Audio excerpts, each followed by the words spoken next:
ಇದೆ, ಕಾನೂನಾತ್ಮಕವಾಗಿ ಆ ಕೇಸ್ ಮುಗಿದೋಗಿದೆ. ಪಬ್ಲಿಕ್ ಡೊಮೈನ್ ನಲ್ಲಿ ಪರ ವಿರೋಧ ಇರ್ತದೆ, ನಾವು ಅದನ್ನೇನು ಮಾಡೋಕ್ಕಾಗೋದಿಲ್ಲ. ನಾವು government has no role in this.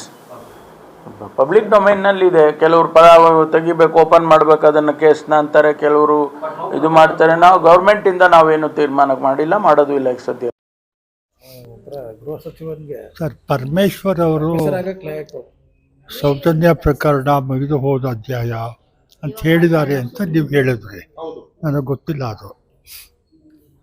ಪರಮೇಶ್ವರು ಹೇಳಿದರೆ ಕಹಿ ಸತ್ಯವನ್ನು ಹೇಳಿದ್ದಾರೆ. ನಾವು ಸಾರ್ವಜನಿಕರು ಅವ್ರಿಗೆ ಅನ್ಯಾಯ ಆಗಿದೆ ಸೌಜನ್ಯಕ್ಕೆ, ನಾವು ಹೋರಾಟ ಮಾಡ್ತೀವಿ, ಸಾಯೋವರೆಗೂ ಹೋರಾಟ ಮಾಡ್ತೀವಿ ಅಂತೆಲ್ಲ ಹೇಳ್ತೀವಿ. ಯಾವ ಹೋರಾಟ ನಾವು ಮಾಡೋದು? ಹೋರಾಟ ಮಾಡಬೇಕಾದವರು ನಿಜವಾದ ಆರೋಪಿ ಯಾರಿದ್ದಾರೆ ಅವರನ್ನು ಪತ್ತೆ ಹಚ್ಚಕ್ಕೆ ಯಾರಿಂದ ಸಾಧ್ಯ? ನಮ್ಮಿಂದಲ್ಲ. ನಾವು ಪ್ರೆಸ್ ಮೀಟಲ್ಲಿ ಹೇಳ್ಬೋದು, ಫುಟ್ಪಾತಲ್ಲಿ ಒಂದಿನ ಬಾವುಟ ಇಟ್ಕೊಂಡು ಕೂತ್ಕೋಬೋದು ಅಷ್ಟೇ. ಸರ್ಕಾರ ಮತ್ತು ಸರ್ಕಾರ ನೇಮಿಸುವ ಅಧಿಕಾರಿಗಳು, ಪೊಲೀಸ್ನವರು, ಅವರು ಸೌಜನ್ಯದ ಆರೋಪಿಯನ್ನು ಪತ್ತೆ ಹಚ್ಚಬೇಕು. ಅವ್ರು ಹಚ್ಚಲ್ಲ. ಆ ರೀತಿಯಲ್ಲಿ ಅವರು ಕಹಿ ಸತ್ಯ ಹೇಳಿದ್ದಾರೆ, ಮುಗಿದು ಹೋದ ಅಧ್ಯಾಯ. ಹಿಡಿದ್ರೆ ಒಂದು ಮಠಾಧೀಶರ ಕಾಂಪೌಂಡ್ ಹೋಗಿ ನಿಂತ್ಕೊಳ್ಳುತ್ತೆ ಅದು. ರಾಜಕೀಯವಾಗಿ ಅಲ್ಲಿ ಅವರ ಏನು ಪ್ರಭಾವ ಏನಿದೆ ಅದು ಎಲ್ರಿಗೂ ಅವಶ್ಯಕ ಇದೆ ರಾಜಕಾರಣಿಗಳಿಗೆ. ಅಲ್ಲಿ ರಾಜಕಾರಣಿಗಳು ಯಾತಕ್ಕೆ ಸುಮ್ಮನಿದ್ದಾರೆ? ಅವ್ರು ಯಾಕೆ ಒತ್ತಾಯ ಮಾಡೋಲ್ಲ?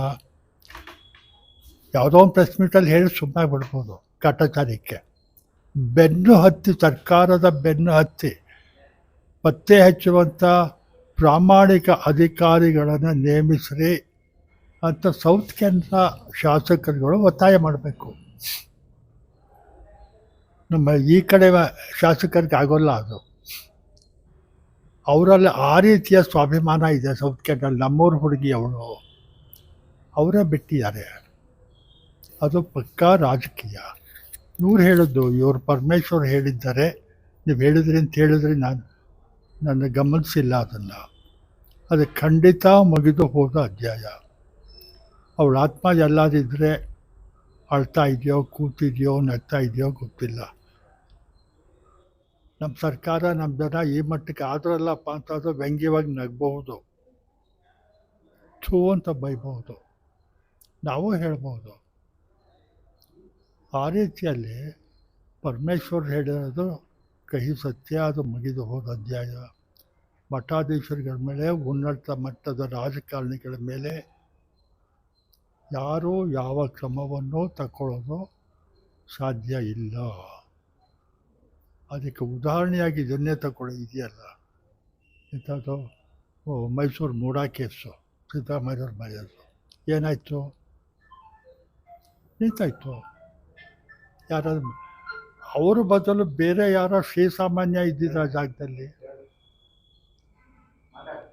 ಆ ರೀತಿಯಲ್ಲಿ ಇನ್ಫ್ಲೂಯೆನ್ಸ್ ಇರುವಂಥ ಪ್ರಭಾವಿ ವ್ಯಕ್ತಿಗಳ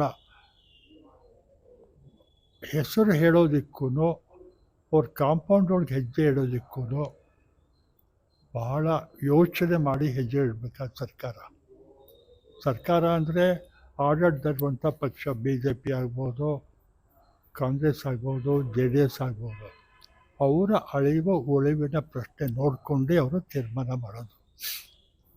ಇಲ್ಲಿ ಧರ್ಮಸ್ಥಳದ ಮಠಾಧೀಶರ ಹೆಸರು ಪರೋಕ್ಷವಾಗಿ ತೆಗೆದು ಹಾಕ್ಕೊಳ್ತಾ ಇರೋದ್ರಿಂದ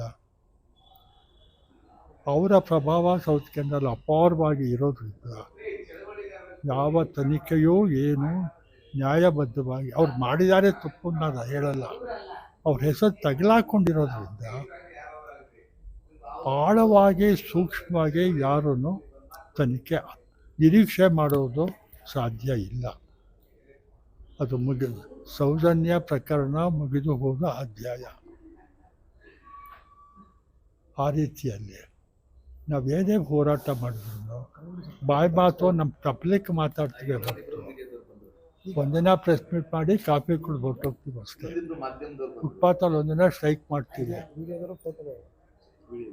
ನೇರವಾಗಿ ಆರೋಪಿ ಬಗ್ಗೆ ನಾವು ಹುಡುಕೋಕ್ಕಾಗೋಲ್ಲ. ಹುಡುಕ್ಬೇಕಾದವರು ಅಲ್ಲಿಯ ಪೊಲೀಸ್ನವರು ಮಾಹಿತಿ ಇಟ್ಕೊಂಡು, ವ್ಯಕ್ತಿ ಗೊತ್ತಿದ್ರೂ ಮುಟ್ಟಕ್ಕಾಗೋಲ್ಲ ಅವ್ರಿಗೆ. ಪ್ರಭಾವ ಆ ಥರ ಇದೆ. ಮೋದಿನ ಮುಟ್ಟಕ್ಕಾಗುತ್ತಾ? ಸಿದ್ದರಾಮಯ್ಯನ ಮುಟ್ಟಕ್ಕಾಗುತ್ತಾ? ಇನ್ನೊಬ್ಬ ದೊಡ್ಡ ವ್ಯಕ್ತಿಯನ್ನು ಮುಟ್ಟಕ್ಕಾಗುತ್ತಾ? ಆಗೋಲ್ಲ. ಯಾರನ್ನೂ ಮುಟ್ಟಕ್ಕಾಗೋಲ್ಲ. ಅದಕ್ಕೆ ಕೃಷ್ಣ ಬೈರೇಗೌಡ ಒಪ್ಕೊಂಡಲ್ಲ. ಭ್ರಷ್ಟಾಚಾರ ಇದೆ, ನಡೀತಾ ಇದೆಯಾ? ಅದು ಎಲ್ರೂ ಭ್ರಷ್ಟರಲ್ಲ. ಭ್ರಷ್ಟಾಚಾರ ದಿನ ಪೇಪರ್ ಲೋಕಾಯುಕ್ತ ರೈಡ್ ಮಾಡ್ತು, 10 ಕೋಟಿ ರೈಡ್ ಮನೇಲಿ ರೈಡ್ ಪತ್ತೆ ಹಚ್ಚಿದ್ರು. ಯಾರು ಅವರು? ಸರ್ಕಾರಿ ಅಧಿಕಾರಿಗಳೇ. ಅದೇ ರಾಜಕಾರಣಿಗೆ ದುಡ್ಡು ಕೊಟ್ಟು ಅವನೇ ಸಾಕಿರೋರು. ಈ ನಮ್ಮ ಸಾಮಾಜಿಕ ವ್ಯವಸ್ಥೆಯೇ ಇಷ್ಟೊಂದು ಕಲುಷಿತ ಆಗಿರುವಾಗ ಬಡವರು ಶ್ರೀಸಾಮಾನ್ಯರು ಸತ್ತರೆ ಅದಕ್ಕೆ ಏನೇನೋ ಅರ್ಥ. ಬೀದಿಯಲ್ಲಿ ಒಂದು ನಾಯಿ ಮರಿ ಸತ್ತಂಗೆ, ಒಂದು ಕಾಗೆ ಸತ್ತಂಗೆ ಈ ಥರ ಅಂದ್ಕೊಂಡು ಸುಮ್ಮನೆ ಆಗಬೇಕಷ್ಟೆ. ಯಾವ ನಿರೀಕ್ಷೆಯನ್ನು ನಾವು ಇಟ್ಕೊಂಡಿಲ್ಲ. ಈ ಸರ್ಕಾರಗಳಿಂದ ಕೇಂದ್ರ ಆಗಲಿ ರಾಜ್ಯ ಆಗಲಿ ಬಡವರಿಗೆ ನ್ಯಾಯ ಸಿಗುತ್ತೆ ಅನ್ನೋದು, ನ್ಯಾಯಾಲಯದಲ್ಲಿ ನಮಗೆ ನ್ಯಾಯ ಸಿಗುತ್ತೆ ಅನ್ನೋದು ಮಾಮೂಲಿ ಮಾತುಗಳು. ನಿರೀಕ್ಷೆ ಮಾಡ್ತೀವಿ, ನಿರೀಕ್ಷೆ ಆಗೋಲ್ಲ ಅಷ್ಟೇ.